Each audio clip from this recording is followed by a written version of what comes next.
Ici Bondy. B. B. C. BBC. Bondy. Bondy. Bondy. Blog. Café. Bondy Blog Café. Gabriel garde l'anonyme. Ici Bondy. Ici Bondy. Bondy Café.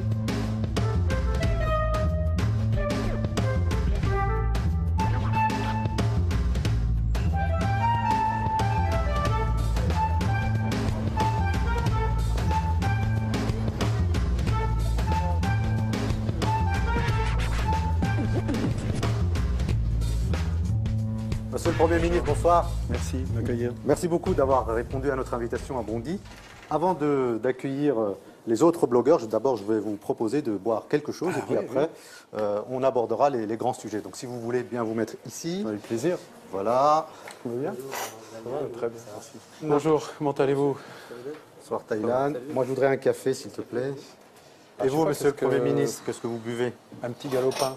Merci en tous les cas d'être venu à Bondy. C'est pas la première fois que vous venez à Bondy, vous connaissez bien visiblement Non, je cette connais ville. bien Bondy. Je connais pas tout Bondy, hein, mais Ouais. je connais du monde à Bondy. Est-ce qu'il vous arrive régulièrement d'aller encore dans les cafés comme ça depuis que vous êtes Premier ministre? Autant que je peux, c'est toujours avec plaisir parce que là on voit des gens, hein, on peut parler un peu avec eux. Mais On c'est peut pas encore, vraiment, sincèrement, en c'est tant que pas- Premier ministre, c'est on pas peut facile. encore aller au bar Très honnête- Oui, c'est possible. C'est possible. On peut aller À aussi, Nantes, par exemple. dans votre Oui, ville. à Nantes, j'y étais le week-end dernier. Là, le contact est plus facile, mais à Paris aussi. Et à Bondy, en tout cas, c'est facile. Est-ce que votre vie a changé depuis que vous êtes Premier ministre? Si je vous disais le contraire, vous pourriez pas me Votre croire. garde-robe, par exemple, a changé? Pas vraiment. Non. Pas vraiment, non. J'ai pas trop changé la garde-robe. Enfin, si, je change quand même de costume parce que ça s'use quand même. Hein. Ah, vous avez pris une bière? Et j'ai dit un galopin, il m'a mis une bière carrément. J'aime bien la bière, vous savez. Écoutez, allez-y, allez-y. Ouais, moi, il Ça, m'a pas c'est mis de sucre. Ça, c'est ma formation Il m'a pas mis de germaniste. sucre, c'est la crise. C'est Il m'a ma pas mis forma- de sucre. Ah oui, carrément, vous êtes privé C'est de dingue. sucre. Alors, on va faire un Bon, la chill vôtre. même avec ça. À la vôtre. Non, ma vie a changé, bien entendu. C'est extrêmement prenant ce que je fais. C'est même accaparant. J'essaie de garder un peu de temps à la fois pour moi, ma famille, mais aussi pour les amis. Et puis aussi garder le contact avec la vie des gens. Parce qu'il y a... Tous les politiques nous disent ça. Oui, mais c'est Franchement, vrai. Jean-Marc Ayrault, C'est tous vrai, les politiques c'est nous vrai. disent ça. Et en plus, tous les sondages disent l'inverse.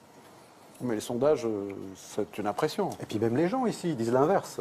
Souvent, ils disent oui, les politiques sont éloignés, sont déconnectés. Sont Je ne vais pas proches vous des dire gens, que j'ai une vie normale. Oui. Quand on est à la tête du gouvernement à Matignon, c'est une vie qui vous prend du matin au soir, etc. Mais je veux absolument garder le contact. J'ai toujours gardé mon même numéro de portable. Vous êtes d'ailleurs un des followers du Bondy Blog sur Twitter. C'est vrai, c'est vrai. Vous voyez? Ouais. Donc ça nous permet de vous envoyer des messages qui sont souvent j'écoute très tout crus. ça, d'ailleurs. j'ai vu vos différentes émissions, tout ça, c'est très intéressant. Parce que là où les gens parlent en toute franchise. Mais moi, ce que j'aime, je voudrais, c'est l'authenticité de la vie des gens. Donc je me méfie un peu de l'hyper-médiatique. Je ne dis pas ça pour le Bondy Blog, Oui, oui, oui. qui est justement un peu en décalage. Je me méfie je dirais, de l'écume des choses. Le fait que vous ayez été maire d'une grande ville pendant des années, est-ce que c'est utile aujourd'hui à Matignon? Fondamentalement. Ça a été un peu un handicap parce que vous êtes un provincial, on vous a Oui, un peu regardé de haut. Est-ce que vous avez transformé finalement ce handicap en... J'ai pas le En complexe, j'ai pas de complexe, mais je connais parce que j'ai été dans l'opposition. J'ai été 26 ans député et j'ai été président du groupe socialiste, le groupe de C'est pas un l'opposition. peu beaucoup ça, 26 ans de politique en pendant France, 15 ans. franchement. C'est pas un peu beaucoup. Pendant 15 ans. Ouais. Et je peux vous dire que j'ai l'habitude, je connais la société politique puisque vous me Ouais. posez la question. Il y a une forme de condescendance parfois, une forme d'élitisme, et je le combats. Mais je le combats parce que je considère que j'ai ma légitimité. Et ma légitimité, c'est les gens que je représente. J'ai été élu, j'ai pas été élu député par hasard, on m'a pas nommé, j'ai été élu. Comment vous faites pour tenir encore le lien avec la population? Je fais de la politique. Moi, j'ai pas oublié le souhait des Français de changer de méthode, de changer de politique, de changer de priorité. Mais en même temps, quand on voit un peu les études d'opinion, on voit bien que c'est pas Oui, très flamboyant, mais ni vous, ni Hollande. Je sais. Qu'est-ce qui se passe? Mais je ne veux pas rester fixé là-dessus toutes les semaines. Moi, mon obsession, c'est pas de regarder le sondage hebdomadaire. Parce que je sais très bien que quand on demande des efforts, quand on fait des réformes, quand on change les choses pour remettre le pays debout, pour remettre la République à l'endroit, parce qu'aujourd'hui, il y a beaucoup de choses qui ne vont pas, ça ne se fait pas du jour au lendemain. La confiance, ne va pas comme ça se décréter. Mais Mais est-ce c'est que- pas pour ça qu'il faut se décourager. Oui, mais est-ce qu'on peut réformer ce pays sans faire de bruit? Est-ce qu'on peut réformer ce pays en étant dans le consensus? Ou est-ce qu'il faut vraiment frapper des grands coups? Bah, écoutez, on fait des choses qui déplaisent. Hein. Quoi, par Quand exemple on met par exemple une tranche d'impôt à 45% pour les revenus au-dessus de 150 000 euros, ou qu'on met une tranche à 75% pour ceux qui gagnent 1 million d'euros, vous n'avez pas entendu le bruit et la fureur? Et la dernière question, est-ce que vous suivez le FC Nantes qui est reparti en trombe en Ligue 1? Oui, Vous je le suivez suis depuis très longtemps. J'ai eu la chance d'être maire quand le club a été 2 fois champion de France, a gagné la Coupe de France. C'est une superbe histoire. Mais C'est comme le Parti Socialiste, en fait, le FC Nantes. Il a eu ses heures de gloire. absolument. Et puis- aujourd'hui, il est ben un oui, peu, mais voilà, non justement, le Football Club de Nantes était descendu Oui, en Ligue 2. Il vient de remonter. Et vous avez vu qu'il ne se porte pas si mal que ça. D'accord. Et je vais vous dire quelque chose. Ça vaut ce que ça vaut, la comparaison footballistique. Oui. Mais il faut revenir toujours à ses fondamentaux. Et comme le Football Club de Nantes les avait un peu oubliés, il est descendu. Comme il est revenu à ses fondamentaux, ça va mieux. Et c'est comme la manière de se comporter. C'est le beau jeu. Vous savez, le beau jeu Oui, oui. nantais. Le jeu collectif. l'école nantaise, l'école des Canaries. Il y a les deux. Il y a les fondamentaux, les valeurs, et puis il y a la manière de faire, le jeu collectif. C'est Le pour ça que beau vous jeu êtes collectif. redescendu en banlieue, dans le monde populaire, et c'est ce monde populaire qui va vous interroger J'ai- pendant vous les savez, 3 quarts d'heure à venir. J'ai été maire d'une ville de banlieue pendant 12 ans. C'est Saint-Herblain, qui est une ville de 40 000 habitants, à côté de Nantes, qui n'a qu'une rue à traverser. C'est un peu comme ici. Et puis ensuite, maire de Nantes. Donc je connais vraiment la diversité des situations, la diversité de la vie des gens. Et c'est pour ça que je me sens tout à fait à l'aise en venant vous voir aujourd'hui à Alors Bondy. vous allez rencontrer les 3 jeunes blogueurs qui ont fabriqué Avec grand cette plaisir. émission pendant 3 quarts d'heure. Mais vous voyez, comme c'est la crise, moi j'ai bu mon café sans sucre. Donc je vous laisse terminer votre bière. C'est très sain de boire du café sans sucre. Jean-Marc Ayrault, avant de rencontrer les 3 jeunes blogueurs qui ont fabriqué cette émission, je vous propose d'abord de regarder la conférence de rédaction qui est en gros le sommaire de cette Oui, émission je veux bien. pour que vous mettiez en gros dans l'ambiance de ce que vous allez vivre pendant 3 quarts d'heure. Alors j'appuie ici.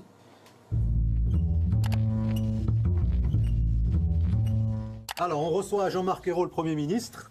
Au Bondy Blog Café, c'est le premier numéro de la saison 3, donc c'est un événement important pour nous. Quelques mots sur Jean-Marc Ayrault qui se lance en premier. Il est un peu trop conciliant et devrait plus affirmer son autorité. Et le problème, c'est que même si il est compétent, s'il arrive à obtenir des résultats, on restera sur cette image un peu un peu molle, quoi. Je pense qu'il est à l'image du président de la République, c'est pareil, il a nommé quelqu'un à son image et il serait à la limite, moi je pense qu'il serait interchangeable presque. Jean-Marc Ayrault, c'est un Premier ministre normal.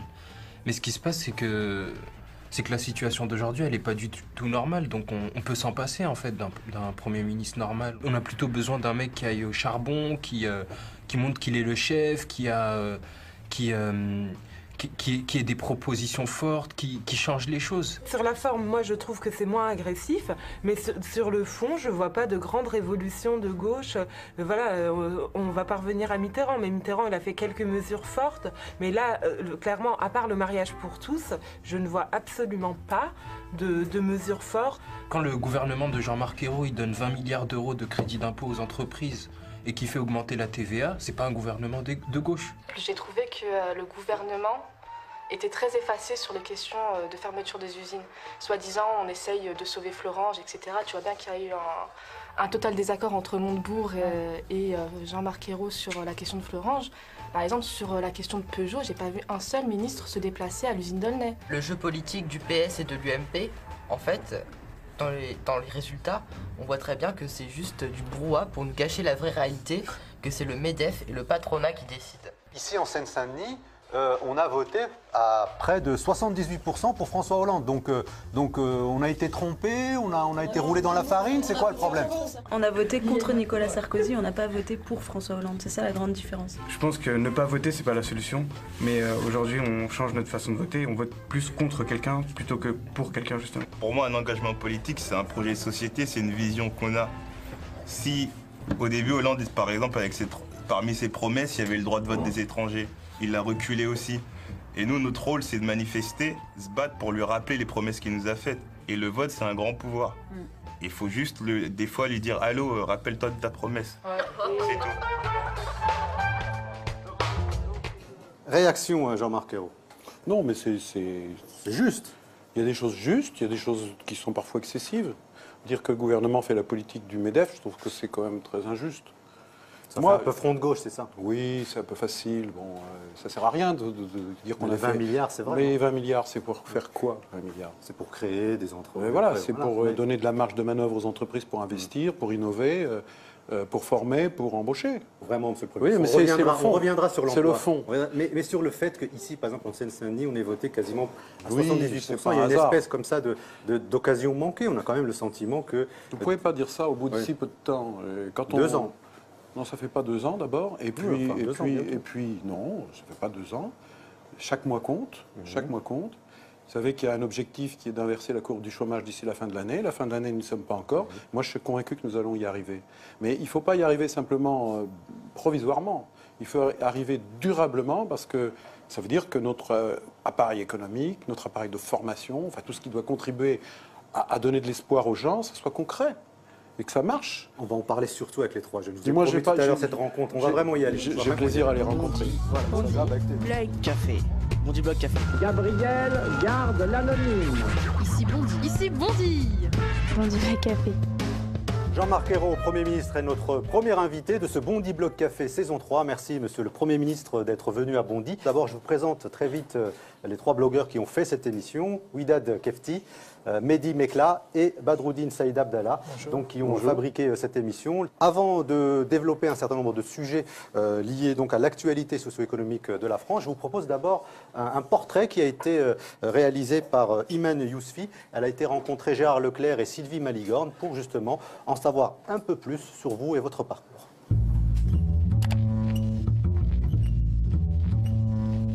Bondy Blog Café saison 3, première. Bingo, on reçoit Jean-Marc Ayrault. Mais qui se cache derrière ce chef de gouvernement dont la cote de popularité est au plus bas? Jean-Marc Ayrault, c'est d'abord un grand élu, maire de Nantes depuis 1989, constamment réélu, et il a beaucoup œuvré pour sa ville. C'est un social-démocrate, un socialiste réaliste, humaniste, avec une formation à la fois dans les mouvements chrétiens et aux jeunesses socialistes, un fils d'ouvrier. Et puis, troisièmement, c'est comme Pierre Mauroy, quelqu'un en qui le président de la République a toute confiance. Voilà, il l'avait déjà quand il était président du groupe socialiste à l'Assemblée et il l'a surtout maintenant qu'il est à l'Élysée.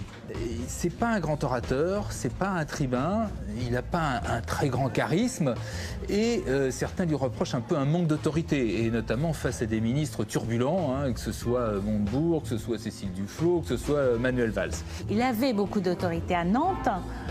Beaucoup d'autorité, y compris aussi au groupe socialiste, à l'Assemblée nationale.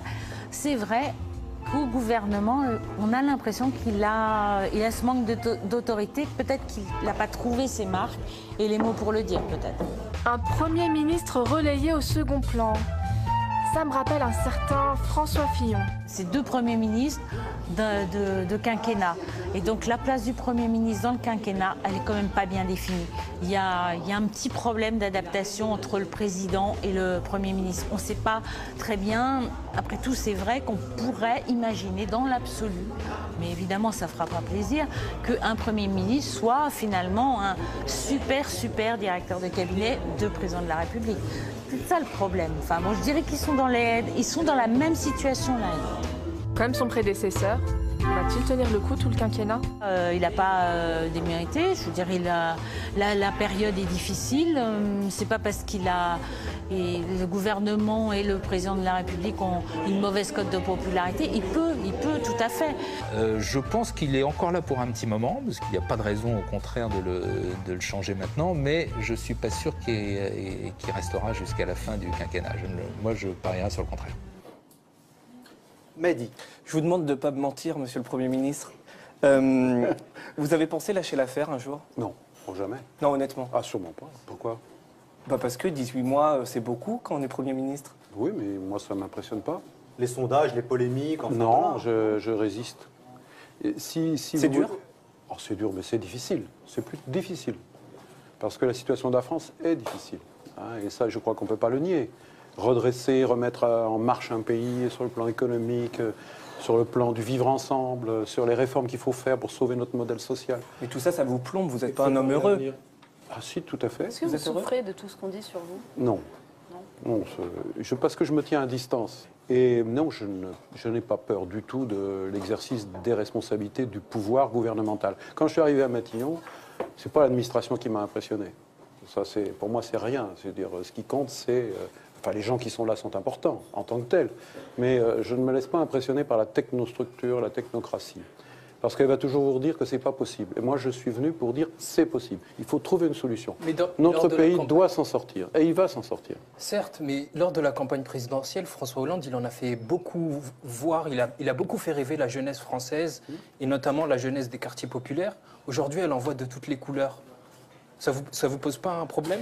On revient de très loin, hein. C'est vrai. Et puis, on est dans une ambiance qui n'est pas... Mais si je vous dis ça, c'est parce qu'il n'y a pas tellement une amélioration, en fait. Mais même symbolique, parfois. Et le symbole en politique est important. Vous êtes conscient de ça? Oui, mais je pense qu'il faut bien voir, encore une fois, ce que nous en sommes en train d'entreprendre. Écoutez, la bataille pour l'éducation, ça concerne bien la jeunesse. On a une situation de dégradation de notre système scolaire qui est assez profonde. Et là, on est en train de repartir de l'avant. Mais vous voyez bien les résistances. Elles viennent d'où, les résistances? Elles viennent des conservateurs qui ne veulent jamais rien changer, rien réformer. Elles viennent de la droite, elles viennent des libéraux qui trouvent que la dépense publique est trop élevée. Notamment, on nous dit, vous créez 60 000 postes dans l'éducation nationale. À quoi ça sert? Moi, j'y crois à l'école de la République. Oui, mais c'est simple de dire c'est la droite, c'est la droite. Non, je ne dis pas ça. Je dis que ce que nous faisons est nécessaire. Nous avons fixé plusieurs priorités. Parmi les priorités, il y a l'éducation, il y a le logement, il y a l'emploi. Et c'est cette bataille que nous menons. Mais les batailles qui ne sont pas livrées jusqu'au bout, elles sont toujours perdues. Vous êtes ça vraiment demande de la gauche. patience. Vous êtes vraiment de gauche. Fondamentalement de gauche. Je ne me résigne jamais à l'injustice. C'est encore d'actualité aujourd'hui, les valeurs de gauche. Est-ce que vous considérez, par exemple, que l'opinion française fait encore la différence entre la gauche et la droite? J'entends tous les jours des gens qui disent on a essayé la droite, on a essayé la gauche, maintenant je vais essayer Le Pen. Je l'entends. Vous les comprenez, ces gens-là? Je comprends parfois leur colère et l'impatience, mais pas toujours. Parce que parfois, ils sont séduits par des pentes extrêmement dangereuses. Le rejet de l'autre, la peur de l'autre, et voir les tendances xénophobes, ça, c'est le contraire de la République et de la France. Vous comprenez qu'ils soient très déçus par la politique aujourd'hui que vous menez? Pas tout le monde. Oui. Il y a des gens qui sont déçus. Une grande partie soit déçue. D'abord, je pense que la France est une grande nation qui croit à son destin. Et aujourd'hui, il y a des gens qui pensent que la France n'a plus d'avenir, n'a plus de destin. Moi, j'y crois toujours. Mais elle n'aura un destin et un avenir que si elle est fidèle à elle-même. C'est peut-être des grands mots, ce que je dis là. Mais fidèle à elle-même, ça veut dire qu'elle ne transige jamais avec les valeurs profondes de la République. Et quand certains se laissent aller à rompre des digues avec ceux qui ont comme fonds de commerce que d'utiliser les peurs, les angoisses, et qui sont parfois légitimes, ou les difficultés sociales, pour les entraîner sur la pente glissante du rejet de l'autre, alors je dis qu'ils font un tort. Vous dites que c'est la droite française, en réalité, qui pousse les gens à voter Front National. Quand vous parlez de digue. Non, je pense qu'il y a des réalités objectives, mais de ça sentiments. Profite aussi un peu au Parti socialiste. Je vais jusqu'au... Non, je profite. Ceux qui ne profitent pas à la République ne profitent pas au Parti socialiste. Et ça, ce n'est pas un jeu que je mènerai. Mais aujourd'hui, il y a des gens qui souffrent. Il y a des gens qui ont l'impression qu'on les a laissés tomber. On les a laissés tomber parce que les services publics se sont dégradés, parce que leurs conditions de transport, c'est vrai par exemple dans l'Île-de-France tous les jours, ne sont pas brillantes, et qui ont des échecs au niveau de la formation de leurs enfants, qui ont du mal à boucler leur fin de mois. Ça, c'est une réalité. Il y a les problèmes de délinquance qui ne sont pas toujours bien traités. Mais est-ce que pour autant on peut voter Front National quand on a ces difficultés-là? On peut voter Front National, puisque chaque citoyen est libre. Et moi, je distingue les électeurs des dirigeants du parti du Front National. Mais banaliser le Front National, c'est une faute grave contre la République. Je vous propose, Jean-Marc Ayrault, de regarder. Ça, je le reproche amèrement aux dirigeants de l'UMP. Parce qu'en faisant sauter les digues, ils libèrent en quelque sorte des énergies négatives de gens qui disent, puisque les dirigeants disent c'est pas grave, ah ben on va y aller. Et les gens, vous savez bien qu'ils préfèrent parfois l'original à la copie. À la copie, tout à fait. D'ailleurs, c'est une phrase de Jean-Marie Le Pen, en réalité, oui, mais dans les années 80. Je vous propose, Jean-Marc Ayrault, de regarder justement la réaction des jeunes du Bondi Bloc, puisque vous le savez, depuis maintenant quelques jours, donc il y a un nouveau conseiller général dans le sud de la France qui est étiqueté Front National. Front National, à l'époque de Mitterrand, c'était le diable, et maintenant c'est devenu, je suis désolé de le dire, un parti presque normal, oui, républicain. Les gens n'ont jamais vu le Front National au pouvoir et ils ont envie d'essayer, tout simplement. Comme ils ont envie d'essayer, ils ont eu envie d'essayer le PS il y a 1 an et demi. Ils ont envie d'essayer maintenant le Front National. La chance du FN, de toute façon, c'est le fait de ne jamais avoir eu le pouvoir parce qu'ils n'ont pas de bilan. Eux, ils ont le rôle le plus confortable qui soit, celui d'inspecteur des travaux finis. C'est la pauvreté du débat national qui fait que ça a laissé de la place à Marine Le Pen et qu'elle a réussi à faire à ce que le débat, le vote Front National ne soit plus tabou. Les gens disent maintenant sans problème qu'ils votent pour le Front National et n'en ont plus honte comme c'était le cas à une époque. Oui, Dad. Vous parliez tout à l'heure de digues. Est-ce que vous n'avez pas le sentiment que sur certaines thématiques, votre gouvernement a rompu les digues? Non. Non. Mon gouvernement est un gouvernement qui est profondément attaché aux valeurs de la République et qui ne transigera jamais avec ça. Parce que c'est le socle de notre vivre ensemble. Et vous voyez bien que montent les peurs contre les uns, les peurs contre les autres, contre le voisin. Et nous ne sommes pas les seuls en Europe confrontés à ça. Mais il y a certains de vos ministres qui alimentent ça malgré tout. Non. Vous êtes sûr? Non. Manuel Valls n'a jamais rompu les digues? Non, je ne pense pas qu'il faille aller là, sur ce terrain-là. Je pense que c'est une erreur, ça ne correspond pas du tout à la réalité de la politique du gouvernement. Si dans les différents pays européens, le populisme monte à tel point, c'est parce que l'Europe a aussi perdu, en quelque sorte, son idéal, son âme, qu'elle ne porte plus de projet, de perspective, et que beaucoup de gens se disent, mais à quoi sert l'Europe? Si l'Europe, c'est plus de libéralisme, beaucoup de gens vont se détacher de l'Europe. Et c'est en partie de l'explication de la montée du vote populiste. Et la France est confrontée à ça. Mais est-ce qu'on peut s'en sortir sans l'Europe? Moi, je dis non, on ne peut pas s'en sortir sans l'Europe. Le parti d'extrême droite en France, savez ce qu'il propose? La sortie de l'Europe, la sortie de l'euro. Ce qui veut dire que pour les gens qui souffrent aujourd'hui, leur situation se dégraderait. Mais alors, en un éclair. Là, ça serait le chômage massif. Mais sur l'idée finalement, sur l'idée qu'il faut peut-être leur donner la possibilité finalement d'exercer le pouvoir pour voir réellement c'est quelque chose qui est un jeu dangereux. Je ne jugerai jamais ce jeu-là. Moi, je me bats pour la réussite de la politique que le gouvernement mène.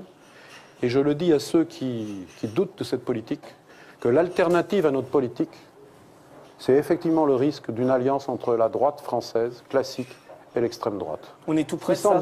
Est-ce qu'on est tout près de ça? Il faut tout faire pour que ça ne se produise jamais. Est-ce que là, on est tout près d'arriver à ça? Je suis pour un débat entre une majorité républicaine, de gauche, et une opposition de droite républicaine. Et j'ai été très choqué que François Fillon, qui était mon prédécesseur, mettre quasiment le Front National sur le même plan qu'un parti ordinaire. Donc on est tout près de ça. Et donc il a libéré les choses. S'il dit ça à ses électeurs vont dire, puisque c'est lui qui le dit, faisons-le. Badrou. Est-ce que vous... Mais en même temps, je pense qu'on ne fera pas reculer le Front National ou le vote Front National si on n'améliore pas la vie des gens, si on ne règle pas les problèmes. Ce qui fait engranger le score du Front National aussi, c'est de voir que la classe politique, en fait, elle ne se renouvelle pas. Vous êtes l'un des premiers à le remarquer. Vous faites de la politique depuis déjà près de 30 ans et vous le voyez qu'autour de vous, dans les couloirs de l'Assemblée nationale, dans les hautes instances du Parti Socialiste, la classe politique ne se renouvelle pas. Il n'y a pas de bousculement, il n'y a pas de on ne se vivifie pas. C'est pour ça qu'il était nécessaire que soit votée la loi sur le cumul des mandats. Moi, j'ai été, vous le savez, dans cette situation de cumuler député-maire exerçant des responsabilités nationales. Mais je pense que nous sommes arrivés au bout de cette façon de faire.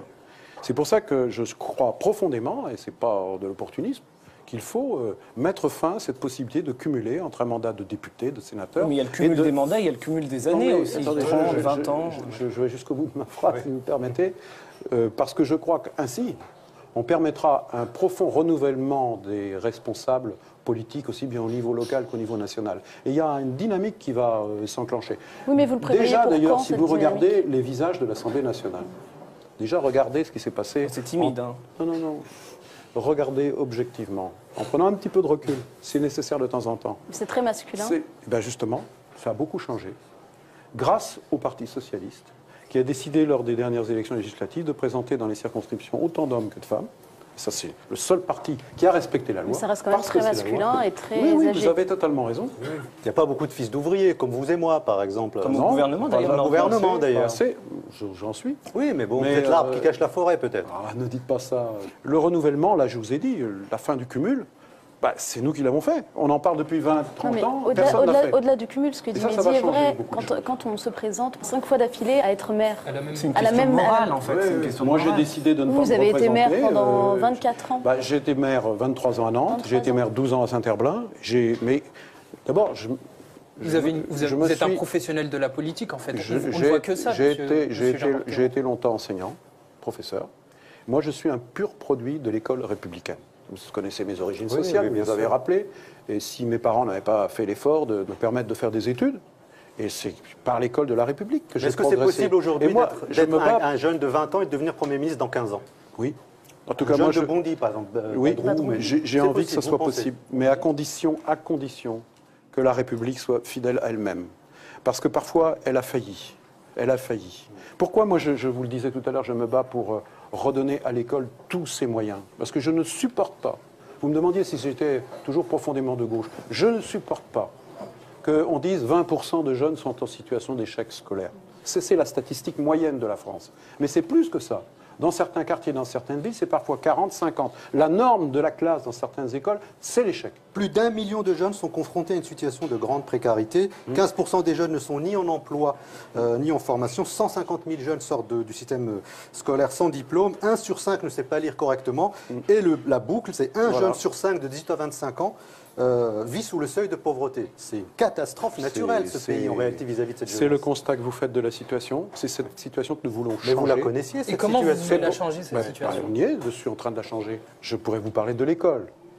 Pourquoi est-ce qu'on a laissé dégrader la qualité de l'école? Là, on parlait de la précarité des jeunes. C'est ça, la précarité des jeunes. Un jeune qui échoue à l'école, il a beaucoup plus de chances d'être en situation de précarité. Et c'est malheureusement la situation. Ensuite, vous me dites, qu'est-ce qu'on fait? D'abord, moi j'ai envie que la situation économique de la France et de l'Europe s'améliore. C'est en train de bouger, mais c'est loin d'être suffisant. Et en attendant, nous avons décidé d'agir concrètement. Quand on dit on va faire 100 000 emplois d'avenir pour des jeunes qui sont les moins qualifiés, on dit, oh, bon, voilà, c'est encore des emplois aidés. Mais pourquoi est-ce qu'on n'aiderait pas les gens qui sont au chômage à s'en sortir? Les emplois et les gens qui ont des diplômes aussi. Eh ben justement, vous êtes un parti pris de gauche et vous avez raison de le faire. C'est un choix politique. D'accord. Et je ne dis pas que c'est suffisant. Pour que ça aille mieux, il faut en même temps que la situation économique s'améliore. Jean-Marc Ayrault, on va rester un tout petit instant sur l'école, et notamment pour parler des rythmes scolaires. Oui, c'est une réforme importante. Je vous propose d'abord la réaction des jeunes du Bondi Blog, et puis ensuite, on reviendra pour continuer sur ce dossier qui est très très important, notamment ici, en Seine-Saint-Denis. La réforme des rythmes scolaires, pour moi, c'est vraiment infaisable quoi, dans l'état actuel des choses. Par exemple, moi je suis animateur, on demande de construire des projets pédagogiques, sportifs, etc. avec des enfants qu'on a 45 minutes, rien que le temps de les emmener sur les infrastructures, quand on a des bus pour y aller, etc. Le temps de les faire se préparer, on a quoi? On a 10 minutes. On demande de bâtir des projets sur 10 minutes, c'est impossible.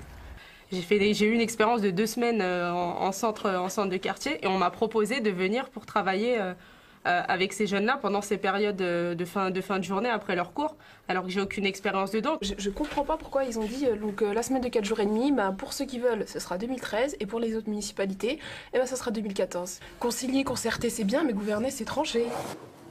Mehdi. Alors, c'est une catastrophe dans certaines villes. Vous êtes au courant d'ailleurs de ça, que c'est une catastrophe dans certaines villes? Pourquoi vous me dites ça? Non, parce que c'est le cas. Vraiment, je vous donne un exemple. Ou c'est simplement... Il le constate. C'est un constat, monsieur. C'est une situation. Il habite à Saint-Ouen. Mehdi habite à Saint-Ouen. J'habite à Saint-Ouen. Je vous donne l'exemple d'Aubervilliers, la ville d'Aubervilliers, qui constate en fait que ces enfants qui ont choisi des activités ne peuvent pas le faire parce qu'ils n'ont pas les moyens, parce qu'ils n'ont pas les infrastructures, parce qu'en fait, ils n'ont pas le temps, et parce que le maire s'est un peu précipité dans tout ça. C'est un maire socialiste. Est-ce que ça, vous êtes au courant de ça? Est-ce que vous savez que ça ne marche pas dans certaines villes? D'abord, ça ne marche pas dans certaines villes où ça marche mal, mais ça marche aussi très bien dans d'autres. Donc la réforme a été mal préparée dans l'ensemble alors? Toute réforme qui bouleverse à ce point les habitudes est difficile. Mais qui a été concerté pour faire cette réforme? Si vous pensez qu'au bout d'un mois, une réforme d'une telle profondeur ne provoquera aucun dysfonctionnement, alors vous ne croyez pas à la réforme. Non, moi, je vous le dis sincèrement. Les enfants et dire, il y a un dysfonctionnement. Mais si vous croyez à la réforme, il faut accepter que les débuts demandent des ajustements. Ça ne se fait pas comme ça. Ce n'est pas simplement dire je décide et la réforme se met en place. Parce que la réforme, d'abord, c'est quoi la réforme? Parce que j'ai vu votre reportage, je pense qu'il y a une erreur de conception, si je puis me permettre. La réforme, ce n'est pas les activités périscolaires. La réforme, c'est la réforme des rythmes d'apprentissage du savoir à l'école. Il y a même eu des rapports parlementaires de droite et de gauche qui disent à un tel rythme, les enfants ne suivent plus. Ils sont incapables de tout assimiler en si peu de temps. Donc, il y a un consensus pour revenir à non 24 heures de cours, non plus en 8 demi-journées, mais en 9 demi-journées. Oui, c'est ça le cœur de la réforme. Aujourd'hui, vous avez des élèves qui ont moins de cours et qui ont des heures de garderie. Alors, après, au lieu d'avoir une activité. Alors après, il y a cette question, effectivement. C'est un peu l'improvisation, là, tout ça. Non. C'est pour ça que certaines communes ne se sentaient pas prêtes, vous avez posé la question dans le reportage, ils sont empressés à le faire dès 2013 et ont demandé 1 an de plus pour avoir le temps de la concertation. Vous oubliez le cœur de la réforme.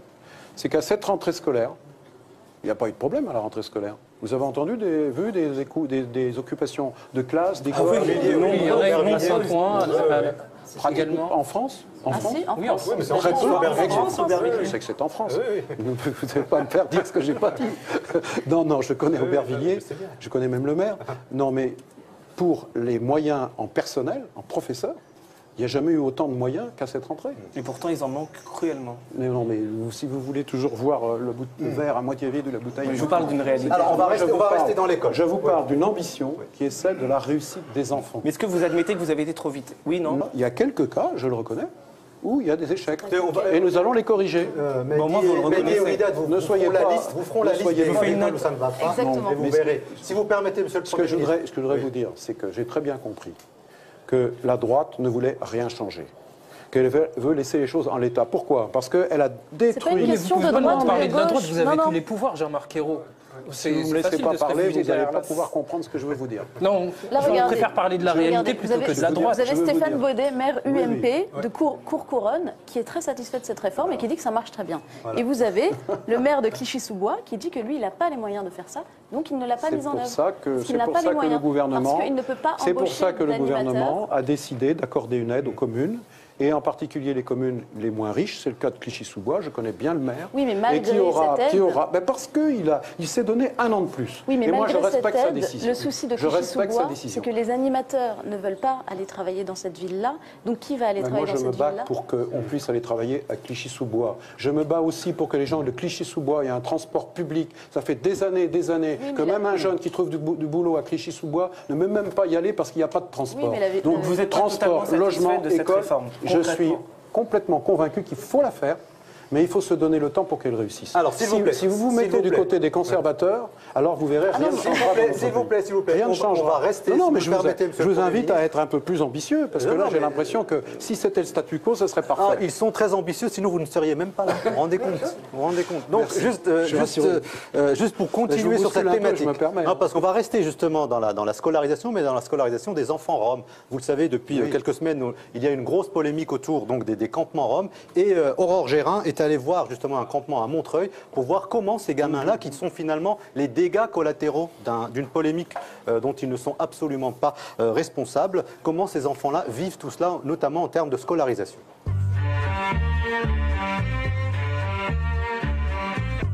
Au cœur du débat politique, la question Roms semble être le principal thème de campagne des municipales. La difficulté d'intégrer les Roms ne révèle-t-elle pas certaines faiblesses de la République ? Pour répondre à cette question, nous avons rencontré Jean-Yves Lesage, militant de la Ligue des droits de l'homme, dans un campement Rom du 93. Ce camp-là, il existe depuis plusieurs années. Il a été victime d'une expulsion partielle au mois d'août. On a réussi à ce que les populations puissent réintégrer une partie du camp et de leur cabane, en attendant bien entendu qu'ils puissent trouver un logement décent, sinon normal. Donc c'est rien, 18-20 000 personnes à intégrer dans notre pays si on voulait bien donner un petit peu de moyens et juste respecter le minimum des droits, y compris des droits des enfants. C'est toute la politique du logement de ce point de vue qu'il faudrait revoir, et si elle était revue, la question Rome se réglerait en un clin d'œil en même temps que les problèmes de logement de tous les autres. Tes parents, ils font quoi comme travail? Ma mère, elle travaille à l'hôtel. Elle travaille à l'hôtel? Elle fait quoi? Ménage. Ménage? Et ton papa? Il travaille pas. Il y en a qui vivent pour la plupart d'entre eux de récupération. La liste des métiers qu'ils devraient autoriser est quand même assez fermée. Viens regarder s'il vous plaît les mots maison à la France, à Paris. Pour le travail, c'est beaucoup difficile. C'est moi chercher tous les jours. Travail. C'est la crise, c'est la crise. Et vous avez combien d'enfants? Oui. Combien d'enfants? Ah, Un enfant. Il va à l'école? oui. D'accord. Normal. Et obligé pas école, c'est pas école, c'est pas la vie. L'école, c'est le dernier point fixe en réalité pour les familles, pour les enfants y tiennent. Les familles qui ont compris, pour la plupart d'entre elles, toute l'importance pour l'intégration future, ils viennent pourquoi? Ils viennent pour que leurs enfants aient un avenir meilleur. Et l'avenir meilleur des enfants, ça passe par la scolarisation. T'es en classe, tu m'as dit NSA. NSA, oui. Alors ça veut dire quoi? Mais pour lutte origine des Africains, Bulgares, je suis pas écrivain, de tout ça. Donc pour ceux qui parlent pas très bien. Ouais, je parle pas français. Tu as quel âge, Christian? On fait des lectures, des maths. On va colorier. On va aller dans un cours, on va jouer. Scolariser un enfant, c'est pas juste lui mettre un coup de pied au cul pour qu'il rentre dans une classe. C'est quand même tout un contexte de stabilité nécessaire, de confiance, de relations, qui demande un peu de durée. Or, la destruction systématique des campements empêche, sur la scolarisation comme sur le reste d'ailleurs, d'avoir une intégration un peu plus réussie, un peu plus normale, quoi, tout simplement. Qu'est-ce que tu aimerais faire comme travail quand tu seras grand? Docteur. Docteur, c'est ça ton rêve? Ouais. Et docteur en France? Mais oui. D'accord. Selon un récent sondage, 77% des Français mettent en doute la volonté d'intégration des Roms. Dans les faits, l'intégration est en marche par le biais des nouvelles générations. Encore, faut-il leur en donner les moyens? Mehdi. Est-ce que vous pensez que les Roms ont vocation à rentrer en Bulgarie ou en Roumanie? C'est un problème très difficile, vous le savez très bien, et qu'il faut éviter d'aborder de façon passionnelle, mais de façon, j'allais dire, très claire et précise. Il y a des situations dramatiques. Vous avez des personnes qui sont de nationalité roumaine ou bulgare, mais en France majoritairement de nationalité roumaine, qu'on appelle les Roms, puisqu'ils appartiennent à une minorité, et qui pendant très très longtemps dans leur pays ont été discriminés. Déjà là-bas. Depuis des générations et des ensuite générations. C'est toute l'histoire. Et une partie d'entre eux quittent leur pays, vont chercher ailleurs des solutions pour vivre mieux. Alors est-ce que c'est possible? Est-ce qu'on leur permet de vivre mieux, nous, ici? C'est une question qui est posée à chacune et à chacun d'entre vous. Là, le gouvernement essaie d'avoir une position très claire, conforme à ses valeurs et à ses engagements européens. L'Europe reconnaît les minorités et considère qu'elles doivent être traitées dignement. Chaque pays a le devoir aussi de traiter ces minorités dignement, la Roumanie comme la Bulgarie. Alors en même temps, vous avez une partie de ces personnes qui se trouvent dans différents pays d'Europe, dont la France, et qui vivent souvent dans des campements aux bordures de nos villes. C'est le cas notamment en Seine-Saint-Denis, dans des conditions... C'est l'endroit où il y a le plus de campements. Absolument, absolument. Et donc le gouvernement a considéré qu'il fallait une politique cohérente.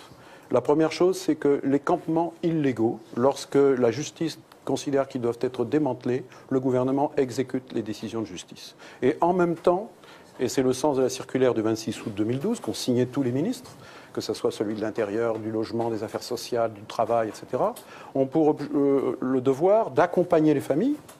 Et en particulier, il y a une priorité, c'est de permettre aux enfants l'accès à l'école. Ça fait partie des obligations. Tout d'aider à l'insertion dans le logement, d'aider aussi à accéder au travail. Mais tout cela en respectant les lois de la République. Et tout ça n'est pas fait. C'est fait pour une grande part, mais c'est vrai aussi que c'est difficile quand vous avez des centaines et des centaines de familles qui sont dans des campements, dans des conditions, on veut dire, de ghetto, dans des conditions de bidonville. C'est extrêmement difficile, malgré la bonne volonté, des municipalités et des associations. Entre 2007 et 2013, non, mais moi je n'accepterai pas qu'on fasse une polémique sur ce sujet. Le Parlement européen a alloué le Fonds social européen a donné près de 1,669 milliards d'euros. Cet argent, il est mal utilisé. Comment ça se fait? Donné à qui? Pour l'essentiel au pays d'origine.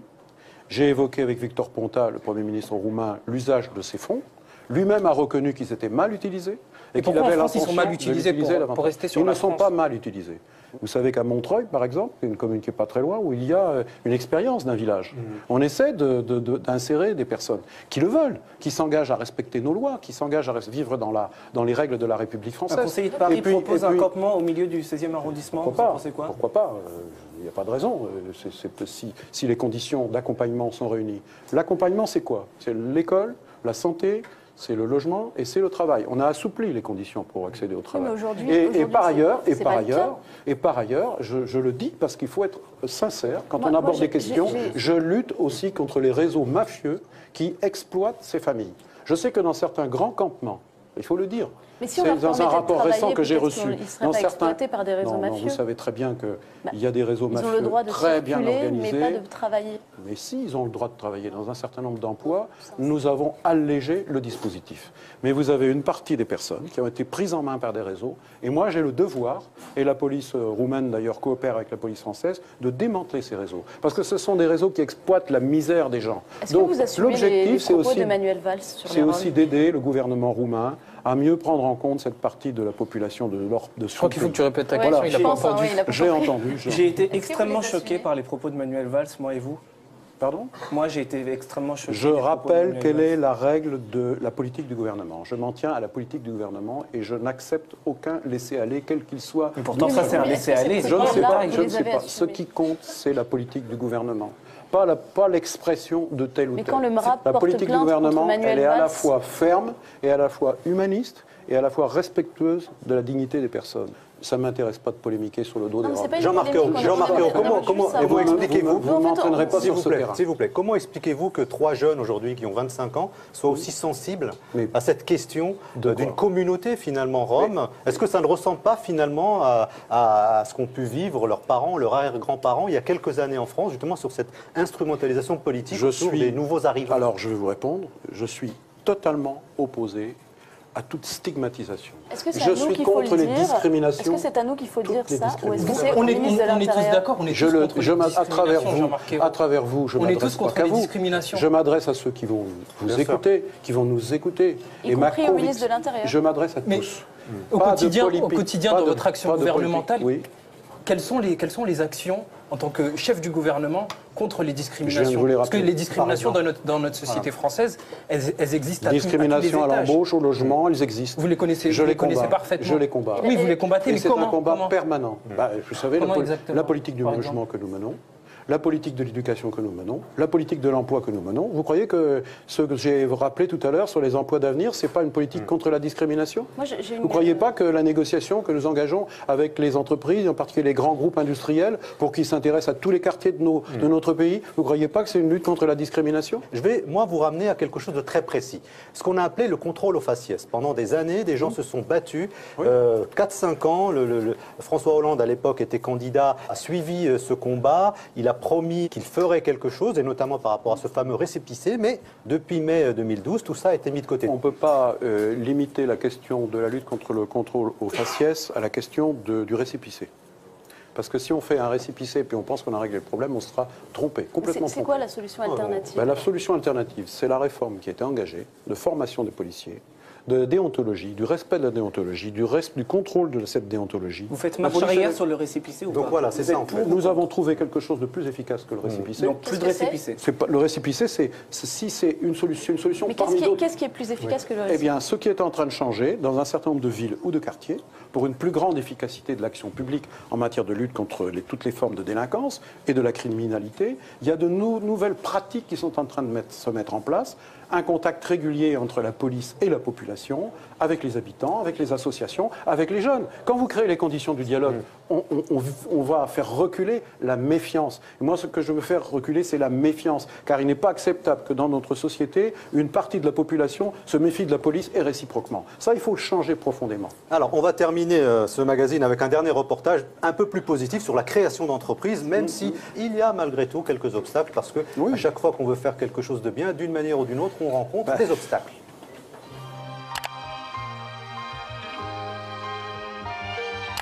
C'est la rentrée. Comme chaque année, un flot de jeunes arrive sur le marché de l'emploi. Livrés à eux-mêmes et peu expérimentés, ils arpentent les forums pour essayer de trouver un premier job. Quelles sont leurs attentes? Quelles sont leurs ambitions? Donc je suis venu ici pour le but de chercher un emploi, plus précisément dans la climatisation. Et voilà, parce que ça fait depuis quelques mois que je cherche du boulot, donc je me suis inscrit à Pôle emploi, je me suis inscrit voilà, dans les agences d'intérim.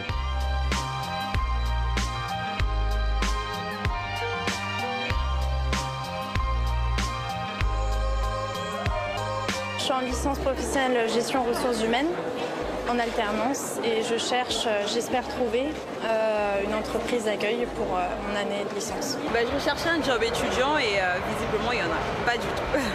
Comment tu vois l'avenir, toi, plus tard? L'avenir, je le vois chez Pôle emploi, tout simplement. Il se peut que je pourrais démarrer comme auto-entrepreneur, voilà, pour éviter de travailler directement avec un patron. Dans un futur proche, j'aimerais pouvoir être auto-entrepreneur, d'ouvrir un concept épicerie fine, dégustation ou restaurant à l'étranger. Vous savez, l'auto-entrepreneuriat, moi ce que je dis toujours, c'est que ce sont des gens qui créent leur emploi, ils ne créent pas leur entreprise. L'auto-entrepreneuriat est pour moi quelque chose de très provisoire. Pourtant, les structures d'accompagnement vers l'emploi ne répondent plus aux besoins des Français. Créer son emploi, devenir son propre patron, c'est peut-être ça la solution.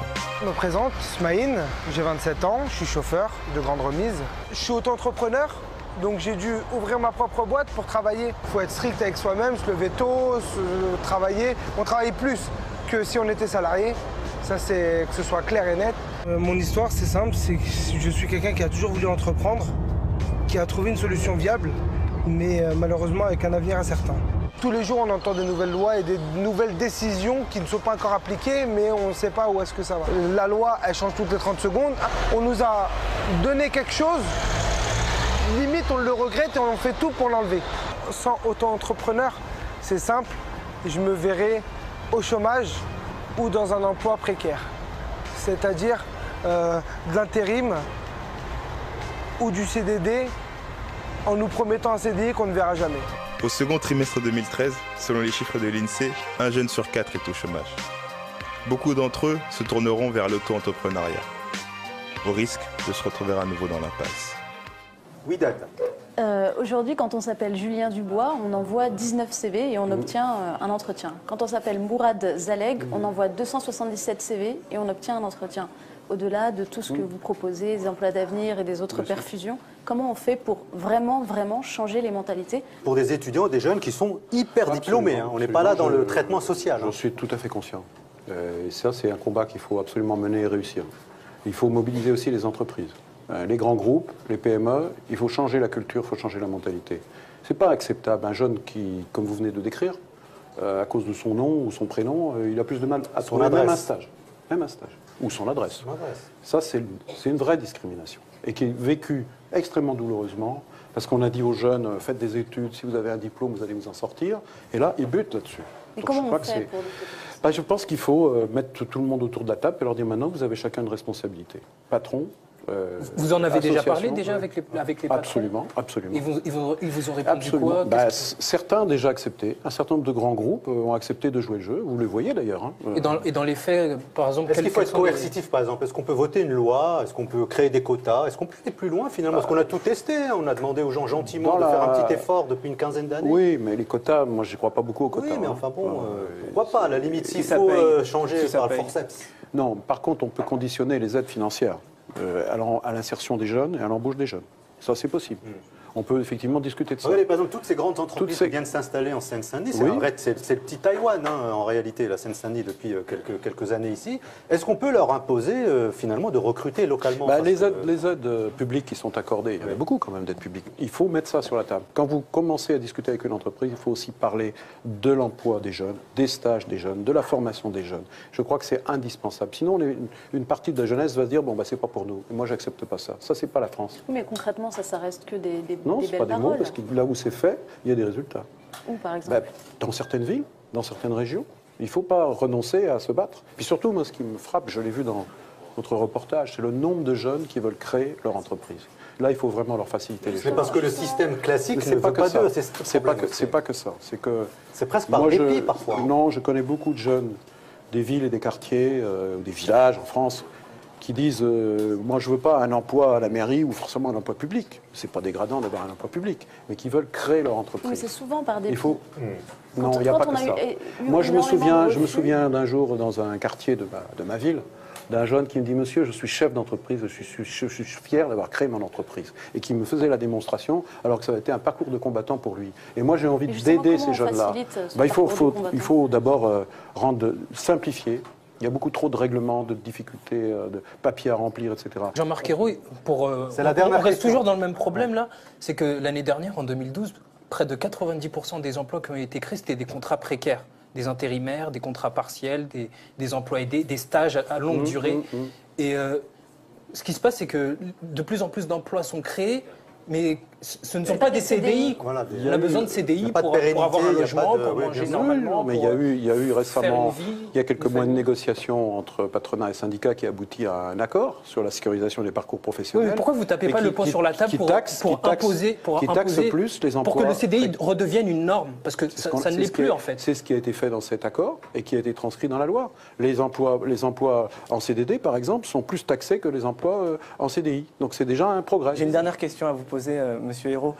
J'ai l'impression que quand même ce gouvernement recule pas mal. Sur quoi? Je vais vous le dire, laissez-moi terminer. Sur le droit de vote des étrangers. Voilà, donc c'était ma question. J'ai l'impression que ce gouvernement recule pas mal. Le droit de vote des étrangers, vous êtes pour ou contre, c'est quand? Écoutez, quand les conditions le permettront.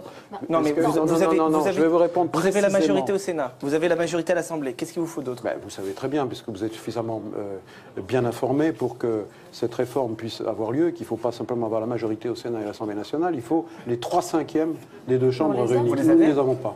Nous les avons pas. Non, nous ne les avons pas. Il faut avoir des voix du centre et de la droite qui s'y refusent. Et moi, je n'ai pas envie de tromper les gens. Vous allez vous battre comme pour le mariage pour tous pour cette il n'y a réforme. pas de majorité des 3/5. Moi, je ne me bats pas que pour ça. Je me bats pour le droit à l'égalité. Et vous allez vous battre pour cette réforme? Je me bats pour l'égalité de tous. Et je me bats d'abord... Dans cette réforme. Mais vous croyez que c'est la priorité des Français aujourd'hui? Mais le mariage pour tous n'était pas la Le priorité droit de vote des Français. étrangers, vous pensez que c'est la première revendication? Là, vous êtes en train de... Vous n'avez pas envie de répondre. Donc je vous ai répondu que je suis pour. J'ai constaté, après avoir fait cette consultation des différentes formations politiques du Parlement, Assemblée, Sénat, droite, gauche, centre, qu'il n'y avait pas de majorité des 3/5. Voilà, c'est tout. J'y peux rien, je ne vais pas vous dire le contraire. Alors il y a encore un travail de conviction à faire, on en est encore loin. Jean-Marc Ayrault, on va s'arrêter. Vous savez qu'on a réuni ici les jeunes du Master Journalisme de l'Université Cergy-Pontoise, les jeunes du Bondi Blog, les jeunes du lycée, l'atelier Sciences Po. Vous avez l'occasion ici de rencontrer quand même un panel assez représentatif de la jeunesse de ce pays. Qu'est-ce que vous pouvez leur dire en guise de mot de la fin? Ce que je veux leur dire, c'est qu'il faut avoir confiance dans notre pays. Et moi, je crois profondément à nos valeurs communes, celles qui permettent le vivre ensemble. Parce qu'aujourd'hui, il y a trop d'atteintes au vivre ensemble. Et le vivre ensemble, ça ne peut pas se faire si on ne fait pas reculer les inégalités, reculer les injustices, si on ne donne pas leurs meilleures chances, et en particulier à la jeunesse. Moi, je me bats pour ça du matin au soir et du lundi au dimanche. C'est mon engagement et je n'ai pas envie d'y renoncer. Merci beaucoup. Alors, avant de vous quitter, Monsieur le Premier ministre, il y a une tradition dans cette émission, c'est la petite dédicace que vous devez faire. Et j'imagine que c'est la première. Voilà, c'est la première puisque c'est le premier numéro donc, de la saison 3. Pendant ce temps, moi, je remercie bien sûr tous les élèves de l'atelier Sciences Po du lycée Renoir de Bondy, les étudiants du Master Journalisme de l'Université Cergy-Pontoise accompagnés, bien évidemment, de Jean-Claude Lescure et Badroudine, Ouidad Ketfi et Mehdi Meklat d'avoir fabriqué finalement cette émission. Vous avez beaucoup parlé des années 80. Vous savez qu'il y a un film qui sort dans quelques semaines qui reprend justement cette fameuse marche contre le racisme et pour l'égalité. Vous voyez l'affiche d'ici quelques semaines. Ce film sera à l'affiche. Donc je vous invite fortement à aller regarder ce film. Et puis je vais vous offrir ça, Monsieur le Premier ministre. C'est un petit fascicule qui a été édité par la Fondation Jean Jaurès sur la manière dont la participation des habitants peut être construite. Je vous l'offre, c'est Leïla Arslan et Reda Didi qui l'ont donc produit. Et avant de vous quitter, il faudrait que vous lisiez, s'il vous plaît, encore une dernière faveur, à haute voix, votre dédicace. C'est un hommage que je fais au Bondi Blog et je dis une vraie parole de liberté qu'il faut à tout prix conserver. Merci beaucoup Jean-Marc Ayrault d'être venu à Bondy. Merci à LCP, merci aussi à France O. On se retrouve le mois prochain pour le numéro 2 de Bondy Blog Café. Merci.